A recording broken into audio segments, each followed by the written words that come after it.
नमस्ते दोस्तों। आज हम ये वाली गाड़ी में मोबाइल बैटरी फिक्स करने वाले हैं, जो कि इस गाड़ी में 3 पेंसिल बैटरी यूज होता है और इसकी रिमोट में 2 पेंसिल बैटरी यूज होता है। तो ये बस कुछ घंटा चलता है, बाद में उसका बैटरी ख़त्म हो जाता है। तो इसकी प्रॉब्लम ख़त्म करने के लिए हम लोग आज इस गाड़ी में मोबाइल बैटरी लगाने वाले हैं। तो वीडियो को बिना देरी किए शुरू करते हो और वीडियो पे बने रहिए।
तो फाइनली दोस्तों हम लोग हमारे गाड़ी में मोबाइल बैटरी को फिक्स कर चुके हैं।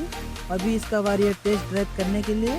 तो चलिए दोस्तों, आप लोग वीडियो पे देख पा रहे हो कि हमारा गाड़ी कितना तेज़ भाग रहा है पीछे से और टॉट भी कर रहा है, क्योंकि हमारे गाड़ी में मोबाइल बैटरी लगा है अभी। तो और एक चीज़ हम लोग गाड़ी में इंसर्ट किया है, जो कि चार्जिंग पॉइंट, जो कि वो चार्जर माइक्रो चार्जर सपोर्ट करता है। तो चलिए दोस्तों, वीडियो में जो लोग नए हैं हमारे वीडियो को सपोर्ट कीजिए और लाइक शेयर और कमेंट कीजिए।